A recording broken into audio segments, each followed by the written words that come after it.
madrasa zetu Kaifa TV Online.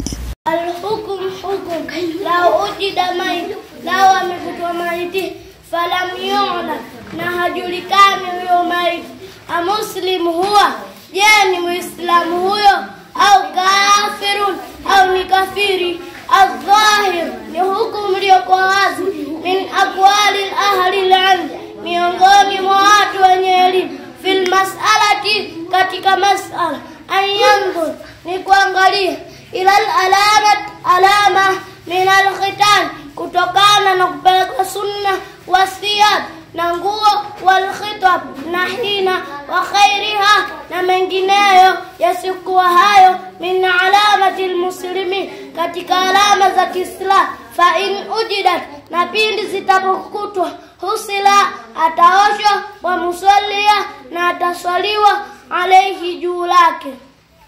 وهذا السلام عليكم ورحمة الله وبركاته. السلام عليكم ورحمة الله وبركاته. وعليكم السلام ورحمة الله وبركاته. اعلموا رحمك الله, jua tambua Allah mtukufu wa kurehemu, annahu yajib, hakika mambo yalivyo ni wajibu, alaika ta'ala, juu lako kujifundisha, arba'a masaila, mambo manne. Al-ula, jambo la kwanza, al-ilm ni elimu, wahwa na hiyo elimu, maarifatullah ni maarifa kumjua Allah, wa maarifatun nabiyahu na maarifa kumjua Mtume Muhammad sallallahu alaihi wasallam, wa maarifatud dini al-islam na maarifa kujua dini ya Uislamu, bil adilla kwa dalili.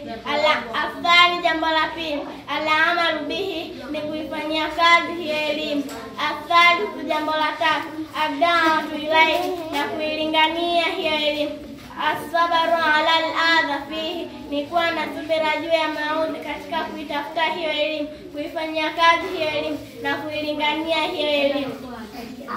Kala Rasulullah sallallahu alaihi wasallam, amesema Mtume wa Mwenyezi Mungu, rehma na amani ziwe juu yake, khairukum, mbora wenu, man ta'allama al-Qur'an, ni mwenye kujifundisha Qur'an, wa 'allamahu na akaifundisha. Rawahu Bukhari wa Muslim, hadithi hii imepokelewa na Imam Bukhari wa Muslim. Hadha, assalamu alaykum wa rahmatullahi wa